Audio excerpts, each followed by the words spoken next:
So in terms of inclusive leadership, it isn't about ticking a box. It isn't about avoiding costly lawsuits. It's not a kind of an exercise in guilt, and it's not about being politically correct. What we're talking about here is about culture. We're not talking about compliance. So, historically, there's been, certainly in larger organizations, a lot of efforts in terms of, not getting sued and making sure you've ticked all the right boxes. That's not what I'm here to talk to you about today. Today, I'm talking about the roles that we have as leaders to lead inclusively, and the culture that we create within the organizations that we run, within the organizations that we lead within, to create cultures that are inclusive, cultures that inspire belonging, cultures that value diversity.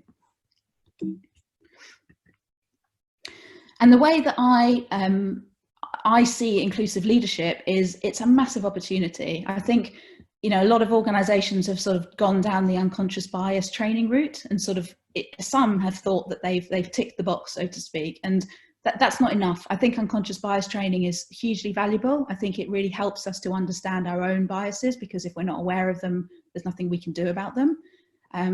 But the work that I do around inclusive leadership is around helping leaders transform themselves, helping you to become the best leader that you can be, striving for achieving your personal best, hitting your personal goals, by helping you to become a better leader to others, to transform others, and not just people who are like you, to be able to relate to and help and understand people who come from all different backgrounds, all different cultures, all different, all the different dimensions, all the different ways in which we're different, but helping other people to thrive and helping them to achieve their goals. And to do that, you need to see them as people. You need to see them as individuals with hearts and souls and aspirations, rather than just kind of pure resources. And to do that, we can't distance ourselves from the reality of who these people are. Everyone is different, and everyone has their own their own sort of lived experiences. And then the final piece of the puzzle is ultimately about getting results. It's about boosting performance, creating impact, and creating a better world.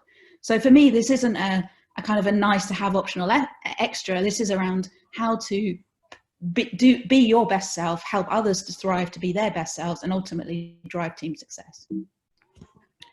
So to be your best self, you really need to understand yourself. And there's quite a fun sort of phrase that says that there are two types of people in the world: those who think they're self-aware and those who are self-aware. And I think the message is, we all think we're self-aware, we all think we know ourselves. And I guess what I'm saying is that actually that we can always go deeper. We can always explore ourselves further. And certainly in my journey of creating Diversily, when I sort of had this realization that's kind of hit me from nowhere, that said, you're a role model as a female in the tech industry. You're a role model, and actually you can choose to stand up and represent other females in the tech industry. And I've been on a sort of personal journey of exploration to say, well, what am I prepared to share? What of myself am I prepared to share that might help others? And I know that I personally got made redundant when I was pregnant with my first child, and that story that I've shared has given others hope. They've seen the sort of what can become when you're faced with challenges. And as leaders, as authentic leaders, there's a bit of self-exploration that needs to happen for us to really explore the challenges that we've personally been through, how we've tackled those challenges, and how our stories, how our true selves can help to inspire other people. And where that line is drawn for each of us is only a call that we can make personally. But it's worth understanding it. It's worth understanding, what aspects of your life have been shaped by the expectations that society put on you versus the expectations you put on yourself.